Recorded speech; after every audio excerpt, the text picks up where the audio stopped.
నమస్తే, welcome to Lahari's classes. ఈ వీడియోలో ఆర్ఆర్బీ ఎన్టీపీసీ అండర్ గ్రాడ్యుయేట్ ఎగ్జామ్కి సంబంధించి టాప్ 50 ఎంసీక్యూస్ చూద్దాము. నెక్స్ట్ ఇప్పుడు జూన్లో రాబోతున్న షిఫ్ట్స్కి చాలా యూజ్ అవుతుంది. So let's begin. First question చూడండి. SI unit of amplitude is same as the unit of which quantity అన్నారు. సో యాంప్లిట్యూడ్ అంటే నథింగ్ బట్ ఒక డిస్టెన్స్ లాగా అనమాట, లెంత్ లాగా. సో మీటర్ కానీ కిలోమీటర్స్ ఇలానే ఉంటుంది, ఆర్ సెంటీమీటర్స్ అలాగుంటుంది. సో ఈ 4 ఆప్షన్స్లో సేమ్ యూనిట్ ఆఫ్ మెజర్మెంట్ ఏ క్వాంటిటీకి ఉంటుంది అంటే డిస్ప్లేస్మెంట్కి. ఇక్కడ జాగ్రత్తగా చూడండి. డిస్ప్లేస్మెంట్ అంటే షార్టెస్ట్ డిస్టెన్స్ అనమాట బిట్వీన్ 2 పాయింట్స్. ఇక్కడ ఇదొక పాయింట్ అనుకుంటే దీని నుంచి ఇది ఇక్కడ వరకు ఉండే డిస్టెన్సే షార్టెస్ట్ డిస్టెన్స్. అదే కానీ ఇలా తిరిగి సేమ్ ఈ పాయింట్ ఏ నుంచి బీకి వస్తున్నాము అంటే ఈ డిస్టెన్స్ మొత్తాన్ని ఏమంటారు అంటే డిస్టెన్స్ అంటారు. Distance DIST. అదే ఈ shortest length from A to be is displacement, DISP అని రాస్తున్నాను. అదే యాంప్లిట్యూడ్ అంటే ఇలా వేవ్ ఉంటుంది కదా, వేవ్లో పీక్స్ ఉంటాయి, ట్రఫ్స్ ఉంటాయి, అంటే క్రెస్ట్ అండ్ ట్రఫ్స్ ఉంటాయి. ఈ సెంటర్ పాయింట్ నుంచి ఈ పీక్కి ఉన్న డిస్టెన్స్నే యాంప్లిట్యూడ్ అంటారు. ఆర్ ఈ సెంటర్ పాయింట్ నుంచి ఈ ట్రఫ్కు ఉన్న డిస్టెన్సే యాంప్లిట్యూడ్ అనమాట. సో అలాగా. Next, main event of international day of yoga 2026 will be hosted in which city. ఇప్పుడు రాబోతున్న జూన్ 21న ఇంటర్నేషనల్ యోగా డే సెలబ్రేట్ చేస్తాం కదా మన ఇండియాలో. సో ఎక్కడ సెలబ్రేట్ చేయబోతున్నారు? మెయిన్ ఈవెంట్ని. ప్రతి రాష్ట్రాల్లో అక్కడక్కడ ఈవెంట్స్ జరుగుతాయి, కాకపోతే మెయిన్ ఈవెంట్ కోల్కతాలో జరగబోతా ఉంది, కోల్కతాలో. నెక్స్ట్, థీమ్ ఏంటి అని డిసైడ్ చేశారు అంటే రీసెంట్గానే యోగా ఫర్ హెల్దీ ఏజింగ్ అని డిసైడ్ చేశారు ఇంటర్నేషనల్ డే ఆఫ్ యోగా 2026ని. జూన్ 21నే ఎందుకు సెలెక్ట్ చేసుకున్నారు యోగా డేగా? మీకు ఆ రీజన్ తెలిస్తే నాకు కమెంట్ సెక్షన్లో చెప్పండి. తెలియదు అంటే నేను చెప్తాను ఏంటి రీజన్ అని. నెక్స్ట్, ఇండియాస్ నేషనల్ ఇన్కమ్ని ఏ ఇన్స్టిట్యూషన్ క్యాలిక్యులేట్ చేస్తుంది అంటే నేషనల్ స్టాటిస్టికల్ ఆఫీస్, NSO ఏ మినిస్ట్రీ కింద వస్తుందో మీరు నాకు కమెంట్ సెక్షన్లో చెప్పండి. యూజువల్గా NSO అనేది 2019 వరకు లేదు. NSO ఎలా ఫామ్ అయింది అంటే CSOని ప్లస్ NSSOని మర్జ్ చేసి 2019 మే 23rd నుంచి NSO వచ్చిందనమాట, ఎస్టాబ్లిష్ అయ్యింది ఈ రెండింటిని మర్జ్ చేశాక. నెక్స్ట్, ఈ 4 ఆప్షన్స్లో మున్సిపల్ బాడీ కానిది ఏంటి అని అడుగుతున్నారు. సింపుల్గా మనకు తెలిసిందే, జిల్లా పరిషత్. ఇప్పుడు 3 టైర్ పంచాయతీరాజ్ సిస్టమ్ ఉంది కదా, 3 టైర్ పంచాయతీరాజ్ సిస్టంలో లోయెస్ట్ లెవెల్లో పంచాయతీలు ఉంటాయి, విలేజ్ లెవెల్లో. మధ్యలో బ్లాక్ లెవెల్లో ఏముంటుంది? మండల్ పరిషత్ ఉంటుంది. నెక్స్ట్, మండల్ జిల్లా పరిషత్ కాదు, మండల్ పరిషత్. నెక్స్ట్ 3rd లెవెల్లో, టాప్ లెవెల్లో, డిస్ట్రిక్ట్ లెవెల్లో జిల్లా పరిషత్ అనేది ఉంటుంది అనమాట. సో ఇవంతా పంచాయతీ కింద వస్తాయి కానీ మున్సిపాలిటీ కింద రాదు. మున్సిపాలిటీ కింద వచ్చేది municipal corporation, Nagar Panchayat, municipal council. Nagar Panchayat and municipal corporation and council, ఈ 3 వస్తాయి. నెక్స్ట్, ఏ మొఘల్ ఎంపరర్ మన్సబ్దారీ సిస్టమ్ని స్ట్రెంథన్ చేశారు అంటే అక్బర్ టైంలో వచ్చింది మన్సబ్దారీ సిస్టమ్. అంటే దీని ద్వారా మన్సబ్స్ ఉంటారు. మన్సబ్ అంటే ఇప్పుడు సోల్జర్స్ ఉంటారు కదా, సోల్జర్స్ పై ర్యాంక్ వాళ్ళు, సోల్జర్స్ కాకుండా సోల్జర్స్ పైన ర్యాంక్ ఉండే వాళ్ళని మన్సబ్ అంటారు. మన్సబ్ అనేది స్టేటస్, ర్యాంక్ చెప్తుంది అనమాట. సో ఆ పర్సన్స్ని మన్సబ్దార్ అంటారు, మన్సబ్దార్. సో వీళ్ళకి జాట్, సవార్ అని ఉంటుందన్నమాట. జాట్ అంటే వాళ్ళ యొక్క ర్యాంక్, సవార్ అంటే వాళ్ళ కింద క్యావెలరీ మెన్ ఎంతమంది ఉన్నారు. క్యావెలరీ అంటే హార్స్ మెన్, సోల్జర్స్ ఎంతమంది ఉన్నారు అనేది సవార్ చెప్తుంది. So that is Mansabdari system Akbar establish చేసుకున్నారు. అండ్ దీని తర్వాత దీన్ని దువస్పా, సిహస్పా అని కూడా షాజహాన్, జహంగీర్ వాళ్ళు కూడా కంటిన్యూ చేస్తారనమాట. నెక్స్ట్, ప్రమోటింగ్ టూరిజం ఇండస్ట్రీకి సంబంధించిన ఏది సర్వీస్ సెక్టర్ చాలా దగ్గరగా లింక్ అయింది అంటే హాస్పిటాలిటీ ఇండస్ట్రీ, అంటే ఆతిథ్యం ఇచ్చే పరిశ్రమ అనమాట. ఇదంతా టెరిషరీ సెక్టర్ కింద వస్తుంది. టెరిషరీ సెక్టర్ టెరిషరీ సెక్టర్ కింద ఇంకేవే వస్తాయో మీకు తెలిసిన సర్వీస్ ఇండస్ట్రీస్ అవేంటో కమెంట్ సెక్షన్లో చెప్పండి. ఎన్టీపీసీ యొక్క హెడ్ క్వార్టర్స్ ఎక్కడ ఉంటుంది అంటే న్యూఢిల్లీలో, national thermal power corporation. Next ఏ ఆర్టికల్ మున్సిపాలిటీని డిఫైన్ చేస్తుంది అండర్ పార్ట్ 9A అంటే ఆర్టికల్ 243P మున్సిపాలిటీని డిఫైన్ చేస్తుంది అనమాట. ఆర్టికల్ 356 ఏంటి? Presidents rule. ఆర్టికల్ 352 ఏమో నేషనల్ ఎమర్జెన్సీ. ఆర్టికల్ 360 ఏమో ఫినాన్షియల్ ఎమర్జెన్సీ. ఇప్పటి వరకు మన కంట్రీలో ఎప్పుడు ఫినాన్షియల్ ఎమర్జెన్సీ రాలేదు. ఆర్టికల్ 143 ఏంటి? ప్రెసిడెంట్ ఏదైనా కాన్స్టిట్యూషనల్ మ్యాటర్స్ పైన సుప్రీంకోర్టు నుంచి అడ్వైస్ తీసుకోవచ్చు అనమాట. సో అది ఆర్టికల్ 143. అండ్ ఆర్టికల్ 324 ఏంటి? ఎలక్షన్ కమిషన్ చాలా ఇంపార్టెంట్. నెక్స్ట్ భీంబేట్కా కేవ్స్ అనేది యునెస్కో ద్వారా ఎలా గుర్తించబడ్డాయి అంటే వరల్డ్ హెరిటేజ్ సైట్గా 2003లో గుర్తింపు వచ్చిందనమాట. ఈ భీంబేట్కా కేవ్స్ మధ్యప్రదేశ్లో ఉంటుంది.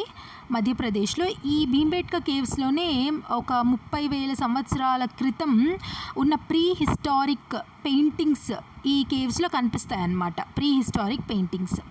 నెక్స్ట్ హెచ్డిఐ ఉంది కదా, హ్యూమన్ డెవలప్మెంట్ ఇండెక్స్. ఆ క్యాలిక్యులేషన్స్లో 2010 నుంచి ఒక ఇండెక్స్ని ఒక మెజర్ చేసే ఇండెక్స్ మెజర్ చేసే ఒక సూచికని యాడ్ చేశారనమాట. అది ఏంటి అంటే mean years of schooling, life expectancy ఉంటుంది, తర్వాత మీన్ ఇయర్స్ ఆఫ్ స్కూలింగ్ ఉంటుంది, అండ్ పర్ క్యాపిటా ఇన్కమ్. ఈ మూడు కూడా హెచ్డిఐ క్యాలిక్యులేట్ చేసే దాంట్లో ఇస్తారు. దాన్ని బేస్ చేసుకొని క్యాలిక్యులేట్ చేస్తారు. 2025లో హెచ్డిఐ ర్యాంక్ మనది ఎంత అంటే 130. సో హెచ్డిఐలో ఫస్ట్ ర్యాంక్ వచ్చింది ఐస్లాండ్. నెక్స్ట్ సిస్టమ్ సాఫ్ట్వేర్ ఏంటి ఫాలోయింగ్లో అంటే ఆండ్రాయిడ్ ఆపరేటింగ్ సిస్టము, iOS కూడా వస్తుంది, సిస్టమ్ సాఫ్ట్వేర్ కింద వస్తుంది. నెక్స్ట్ అప్లికేషన్ సాఫ్ట్వేర్ కింద వెబ్ బ్రౌజర్స్ కానీ అలాంటివంతా వస్తాయన్నమాట. గూగుల్, తర్వాత మొజిల్లా, ఫైర్ఫాక్స్, ఇవంతా అప్లికేషన్ సాఫ్ట్వేర్ కింద వస్తుంది. సిస్టమ్ సాఫ్ట్వేర్ అంటే ముఖ్యంగా అప్లికేషన్స్ని పని చేయడానికి ఒక ప్లాట్ఫామ్ లాగా యాప్స్ ఉంటాయి కదా, ఆ యాప్స్ పనిచేయడానికి ప్లాట్ఫామ్ లాగా సిస్టమ్ సాఫ్ట్వేర్ వర్క్ అవుతుంది. నెక్స్ట్ ఏ ఆర్గనైజేషన్ సెన్సస్ని కండక్ట్ చేయడానికి ఇంపార్టెంట్ రోల్ ప్లే చేస్తుంది అంటే registrar general of India. Next fundamental duty 86th constitutional amendment ద్వారా యాడ్ అయింది ఏది అంటే provide education to children in between 6 to 14 years. So అది. నెక్స్ట్ సర్వీస్ సెక్టర్ని ఏ పేరుతో పిలుస్తాము అంటే టెరిషరీ సెక్టర్గా. ప్రైమరీ సెక్టర్లో అగ్రికల్చర్ అండ్ అలైడ్ యాక్టివిటీస్ వస్తుంది. అంటే అగ్రికల్చర్తో పాటు ఇప్పుడు పౌల్ట్రీ ఫార్మింగ్ చేయడం, ఫిషరీస్ చేయడం, ఇవంతా అలైడ్ యాక్టివిటీస్ అన్నమాట. అవన్నీ వస్తుంది ప్రైమరీ సెక్టర్లో. సెకండరీ సెక్టర్లో ఏమొస్తుంది? మైనింగ్, క్వారీయింగ్, ఇండస్ట్రీస్, ఇవంతా కూడా ఫ్యాక్టరీస్, ఇవంతా కూడా సెకండరీ సెక్టర్లో వస్తుంది. సో టెరిషరీ సెక్టర్లో సర్వీస్ సెక్టర్ అంటారు. IT, hospitality, hospitals, banking services, education, ఇవంతా కూడా సర్వీస్ సెక్టర్ కింద వస్తాయన్నమాట. Next father of local self government అని ఎవరిని పిలుస్తారు అంటే లార్డ్ రిప్పన్, గవర్నర్ జనరల్. 1882లో ఈయన ఏం చేస్తారు అంటే మన ఇండియన్స్కి అవకాశం ఇస్తారు. లోకల్ సెల్ఫ్ గవర్నమెంట్లో మనం పార్టిసిపేట్ చేసి మన ఇండియన్స్ కోసం మనం పార్టిసిపేట్ చేయడానికి కోసం ఇండియన్స్కి ఆపర్చునిటీ ఇస్తారనమాట. 1882 ఆ టైంలో ఈయన గవర్నర్ జనరల్గా ఉంటారు. సో ఈయన్ని father of local self government అంటారు. అండ్ లిబరేటర్ ఆఫ్ ఇండియన్ ప్రెస్ని ఎవరిని పిలుస్తారు అంటే లార్డ్ మెట్కాఫ్. ఆయన కూడా గవర్నర్ జనరల్గా వర్క్ చేస్తారు ఆయన అనమాట. నెక్స్ట్ ఫతేపూర్ సిక్రీని ఎవరు ఏ మొఘల్ ఎంపరర్ బిల్డ్ చేస్తారు అంటే అక్బర్. 1571 ఆ టైంలో బిల్డ్ చేస్తారు. నెక్స్ట్ ఆగ్రా ఫోర్ట్ని కూడా అక్బరే బిల్డ్ చేస్తారు. తర్వాత బులంద్ దర్వాజా కూడా అక్బరే బిల్డ్ చేసింది. నెక్స్ట్ ఏ గ్యాస్ ప్రొడ్యూస్ అవుతుంది క్యాథోడ్ దగ్గర డ్యూరింగ్ ఎలక్ట్రాలిసిస్ ఆఫ్ వాటర్? ఈ H2Oని ఎలక్ట్రలైజ్ చేసినప్పుడు ఇది ఏమవుతుంది? హైడ్రోజన్గా అండ్ ఆక్సిజన్గా విడిపోతుంది కదా. సో క్యాథోడ్ దగ్గర వచ్చే ఆ గ్యాస్ ఏంటి అంటే హైడ్రోజన్, యానోడ్ దగ్గర ఆక్సిజన్ వస్తుంది. ఇంకొకటి చూడండి, గ్రీన్ హైడ్రోజన్ అని వింటూ ఉంటాం కదా. గ్రీన్ హైడ్రోజన్ ఈ ఎలక్ట్రాలిసిస్ ప్రాసెస్ని రెన్యూబుల్ ఎనర్జీస్ యూస్ చేసి కానీ హైడ్రోజన్ని విడగొడితే అప్పుడు జనరేట్ అయ్యే హైడ్రోజన్ని గ్రీన్ హైడ్రోజన్ అంటారనమాట. సో అది గుర్తుపెట్టుకోండి ఆ point. Next, union territory of Ladakh special provision వస్తుంది జమ్మూ అండ్ కాశ్మీర్ని రీఆర్గనైజ్ చేశాక. ఏ యాక్ట్ ద్వారా ఆ స్పెషల్ ప్రొవిజన్స్ అప్లై అవుతుంది అంటే Jammu and Kashmir reorganisation act 2019 ద్వారా. నెక్స్ట్, వింధ్యాంచల్ థర్మల్ పవర్ స్టేషన్కి స్పెషాలిటీ ఉంది. ఏంటి అంటే అది India's largest thermal power station అనమాట. ఎక్కడ ఉంది అంటే సింగరౌలీలో మధ్యప్రదేశ్లో. దాని యొక్క ఇన్స్టాల్డ్ కెపాసిటీ వచ్చి 4760 megawatts. Next, 74th constitutional amendment act ఏ లోకల్ గవర్నింగ్ ఇన్స్టిట్యూషన్స్ సంబంధించింది అంటే మున్సిపాలిటీస్కి. Next, 73rd constitutional amendment act ఏమో పంచాయత్స్. మీరు నాకు చెప్పండి, ఏ కాన్స్టిట్యూషనల్ అమెండ్మెంట్ యాక్ట్ ద్వారా ఓటింగ్ ఏజ్ 21 ఇయర్స్ నుంచి 18 ఇయర్స్కి తీసుకొని వచ్చారు? ఆ కాన్స్టిట్యూషనల్ అమెండ్మెంట్ యాక్ట్ ఏంటి? నెక్స్ట్, రిపబ్లిక్ డే రోజు ప్రెసిడెంట్ ఆఫ్ ఇండియా నేషనల్ ఫ్లాగ్ని ఆవిష్కరిస్తారు కదా, అది ఏ ప్లేస్లో అంటే కర్తవ్యపథ్ ఢిల్లీలో. Next, Bhimbetka rock shelters prehistoric paintings famous అని చెప్పాను కదా, అవి ఎక్కడుంది అంటే మధ్యప్రదేశ్లో. నెక్స్ట్, పట్టచిత్ర పెయింటింగ్ ఏ స్టేట్కి సంబంధించింది అంటే ఒడిస్సాకు సంబంధించినది. మీరు నాకు చెప్పండి, కలంకారీ పెయింటింగ్స్ ఏ రాష్ట్రానికి సంబంధించినది అండ్ ఇవి ఏ టైప్ ఆఫ్ పెయింటింగ్స్. నెక్స్ట్, ఇండియాలో ఏ ఫారెస్ట్ టైప్ అత్యధికంగా లార్జెస్ట్ ఏరియాని ఆక్రమించి ఉంది అంటే ట్రాపికల్ డెసిడ్యువస్ ఫారెస్ట్. ఈ ఫారెస్ట్లోనే సాల్, శాండల్వుడ్, టీక్ ఇవన్నీ దొరుకుతాయి అన్నమాట, ఇవన్నీ పెరుగుతాయి. సో ఏది అప్లికేషన్ సాఫ్ట్వేర్కి ఎగ్జాంపుల్ ఈ ఫాలోయింగ్లో అంటే ఎంఎస్ ఎక్సెల్.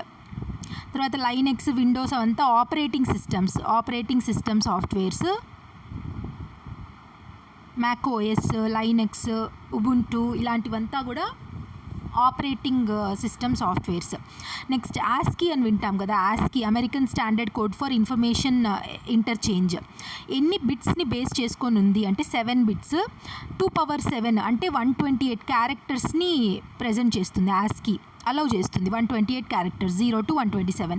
అదే ఎక్స్టెండెడ్ ఆస్కీ గుర్తుపెట్టుకోండి, ఎక్స్టెండెడ్ ఆస్కీ వచ్చి 8 బిట్స్ అంటే 2^8 అంటే 256, 0 to 255 క్యారెక్టర్స్ని అలౌ చేస్తుంది. నెక్స్ట్, బగురుంబా ఒక ట్రెడిషనల్ ఫోక్ డ్యాన్స్ ఏ స్టేట్కి సంబంధించినది అంటే అస్సాంలోని బోడో ట్రైబ్స్ బటర్ఫ్లై డ్యాన్స్ అంటారు, బటర్ఫ్లై డ్యాన్స్ అని. సో అది బగురుంబా డ్యాన్స్ ఫామ్. నెక్స్ట్, జిఎస్టీని ఇంట్రడ్యూస్ చేసిన కాన్స్టిట్యూషనల్ అమెండ్మెంట్ యాక్ట్ ఏది అంటే 101 కాన్స్టిట్యూషనల్ అమెండ్మెంట్ యాక్ట్. నెక్స్ట్, 103 వచ్చి EWS. Next, dual government in Bengal ఏ సంవత్సరంలో ఇంట్రడ్యూస్ చేయబడింది అంటే 1765లో. బ్యాటిల్ ఆఫ్ బక్సర్ తర్వాత దివానీ రైట్స్ ఏమో బ్రిటిష్ వాళ్ళకి ఇస్తారు. అండ్ నిజామత్ అంటే అడ్మినిస్ట్రేషన్ రైట్స్ మాత్రం వచ్చి మొఘల్ నవాబ్స్ చేస్తారనమాట. దివానీ అంటే right to collect tax revenues ఇవంతా కూడా తెలివిగా బ్రిటిష్ వాళ్ళు కలెక్ట్ చేసుకుంటారు. ఒక పప్పెట్ నవాబ్ని పెట్టేసి అక్కడ అడ్మినిస్ట్రేషన్, వాళ్ళ రాజ్యంలో పోలీసింగ్ అండ్ జ్యుడిషియరీ వ్యవస్థ ఇవంతా కూడా ఈ క్లిష్టమైనవంతా కూడా నవాబ్ చూసుకోవాలన్నమాట. నెక్స్ట్, వరల్డ్ హ్యాపీనెస్ రిపోర్ట్ 2026 ప్రకారం ఇండియా ర్యాంక్ ఎంత 147 కంట్రీస్లో అంటే 116th ర్యాంక్. నెక్స్ట్, ఫిన్లాండ్ టాప్లో ఉంటుంది వరల్డ్ హ్యాపీనెస్ రిపోర్ట్లో, ఫస్ట్ ర్యాంక్లో. Next, India AI impact summit జరిగింది 2026లో. ఎక్కడ జరిగింది అంటే భారత్ మండపం, న్యూఢిల్లీలో. నెక్స్ట్, టెరిషరీ సెక్టర్ కింద వచ్చే ఈ 4గిట్లో ఏంటి అంటే బ్యాంకింగ్, మైనింగ్ అండ్ మ్యానుఫ్యాక్చరింగ్ ఏమో secondary sector, farming primary sector. Next, ఏ plant hormone responsible fruit ripening అంటే పండు ఇప్పుడు పచ్చిగా ఉన్న కాయ పండడానికి అంటే పక్వత రావడానికి యూజ్ అయ్యే ప్లాంట్ హార్మోన్ ఏంటి అంటే ethylene. Next, socialist, secular and integrity అనే పదాలు ఏ కాన్స్టిట్యూషనల్ అమెండ్మెంట్ యాక్ట్ ద్వారా ప్రియాంబుల్ యాడ్ అయ్యాయి అంటే 42nd amendment. Next fundamental duties ఎన్ని ఉన్నాయి ప్రస్తుతం అంటే 11 ఉన్నాయి. ఒరిజినల్ కాన్స్టిట్యూషన్లో 10 ఉంటాయి. మళ్ళీ 86th అమెండ్మెంట్ యాక్ట్ ద్వారా 11th వన్ యాడ్ చేస్తారు. ఫండమెంటల్ డ్యూటీస్ వచ్చి ఆర్టికల్ 51A ద్వారా ఇన్సర్ట్ చేసినారు కాన్స్టిట్యూషన్లో. నెక్స్ట్ లాఫింగ్ గ్యాస్ అని పిలుస్తాం కదా, కాకపోతే దాని యొక్క ఫార్ములా ఏంటి అంటే N2O నైట్రస్ ఆక్సైడ్ని లాఫింగ్ గ్యాస్ అని పిలుస్తాము. రెడ్ ప్లానెట్ అని ఏ ప్లానెట్ని అంటారు అంటే మార్స్. నెక్స్ట్ గ్యాషియస్ ప్లానెట్ అని దేన్ని అంటారు? గ్యాషియస్ ప్లానెట్ అని మీరు నాకు కమెంట్ సెక్షన్లో చెప్పండి. నేషనల్ యాంథమ్ని రాసింది ఎవరు అంటే రవీంద్రనాథ్ ఠాగూర్ గారు. And longest river in India ఏది అంటే గంగా. అప్రాక్సిమేట్లీ 2525 కిలోమీటర్స్ ఉంటుందన్నమాట Ganga. Next SI unit of force ఏంటి? SI యూనిట్ ఆఫ్ ఫోర్స్ ఏంటి అంటే న్యూటన్. నెక్స్ట్ ఏ విటమిన్ మన హ్యూమన్ బాడీ ప్రొడ్యూస్ చేయగలుగుతుంది ఒకవేళ మన హ్యూమన్ బాడీని సన్లైట్కి ఎక్స్పోజ్ చేస్తే అంటే విటమిన్ డి. జాగ్రత్తగా చూడండి, vitamin A, C are water soluble. Vitamin A and C. Vitamin D is vitamin B and C are water soluble vitamins. మిగిలినవి ఫ్యాట్ సాల్యుబుల్ అన్నమాట. Next father of Indian constitution అని ఎవరిని పిలుస్తారు అంటే బిఆర్ అంబేద్కర్ గారిని. ఏ layer of earth crust and core మధ్యలో ఉంటుంది అంటే క్రస్ట్ ఉంటుంది, తర్వాత మ్యాంటిల్ ఉంటుంది, తర్వాత అవుటర్ కోర్, ఇన్నర్ కోర్ ఉంటాయి. సో మధ్యలో ఉండేది మ్యాంటిల్. బ్యాటిల్ ఆఫ్ ప్లాసీ ఏ సంవత్సరంలో జరుగుతుంది అంటే 1757లో. అండ్ ఏ బ్లడ్ గ్రూప్ యూనివర్సల్ డోనార్ అంటే O negative. So universal acceptor ఏ బ్లడ్ గ్రూప్ మీరు నాకు కమెంట్ సెక్షన్లో చెప్పండి. క్యాపిటల్ ఆఫ్ ఆస్ట్రేలియా ఏంటి? క్యాన్బెరా. నెక్స్ట్ ఏ ఆర్టికల్ ఆఫ్ ఇండియన్ కాన్స్టిట్యూషన్ అంటరానితనాన్ని రద్దు చేస్తుంది, అబాలిష్ చేస్తుంది అంటే ఆర్టికల్ 17. నెక్స్ట్ అర్త్ అట్మాస్ఫియర్లో ఎక్కువగా ఉండే గ్యాస్ ఏంటి అంటే నైట్రోజన్. అరౌండ్ 78% ఉంటుంది నైట్రోజన్. తర్వాత ఆక్సిజన్ 21% ఉంటుంది. తర్వాత ఆర్గన్ వచ్చి 0.9 అలా పర్సంటేజ్ ఉంటుంది. తర్వాత మిగిలిపోయిన గ్యాసెస్ అన్నీ మిగిలిన పర్సంటేజ్లో కాన్స్టిట్యూట్ అవుతుందన్నమాట. నెక్స్ట్ 1498లో సీ రూట్ కనుగొన్న వ్యక్తి ఎవరు ఇండియాకి? సీ రూట్ కనుగొన్న వ్యక్తి వాస్కో డ gamma, Portuguese traveller. Next spice garden of India అని ఏ స్టేట్ని అంటారు అంటే కేరళ అని అంటారు. రీసెంట్గా కేరళ పేరుని కేరళం చేశారు ఆ స్టేట్ వాళ్ళు. Next formula of common salt ఏంటి అంటే NaCl common salt. Next Indian కాన్స్టిట్యూషన్లో ఏ ఆర్టికల్ రైట్ టు ఎడ్యుకేషన్ని సూచిస్తుంది అంటే article 21A. Largest desert in India ఏంటి అంటే అఫ్కోర్స్ థార్ డెజర్ట్ రాజస్థాన్లో ఉంది. ఎవరు జై జవాన్ జై కిసాన్ అనే స్లోగన్ ఇచ్చారు అంటే లాల్ బహదూర్ శాస్త్రి గారు. నెక్స్ట్ ఏ ఆర్గన్ హ్యూమన్ బాడీలో అంటే ఏ అవయవము బ్లడ్ని ప్యూరిఫై చేస్తుంది, రక్తాన్ని శుద్ధి చేస్తుంది అంటే kidney. Next RBI reserve bank of India head quarters ఎక్కడ ఉంది అంటే బాంబేలో ఉంది. రిజర్వ్ బ్యాంక్ ఆఫ్ ఇండియాని 1934 RBI యాక్ట్ ద్వారా ఎస్టాబ్లిష్ చేశారు. 1935 ఏప్రిల్ 1 నుండి అనమాట. సో అది most important expected MCQs. I hope మీకు అర్థమైంది అనుకుంటున్నాను. సో అర్థమైంటే లైక్ చేయండి అండ్ కమెంట్ చేయండి. సబ్స్క్రైబ్ చేసుకోండి వాళ్ళు సబ్స్క్రైబ్ చేసుకోండి లహరీస్ క్లాసెస్ని. Thank you so much for watching till the end. God bless you all. జై హింద్.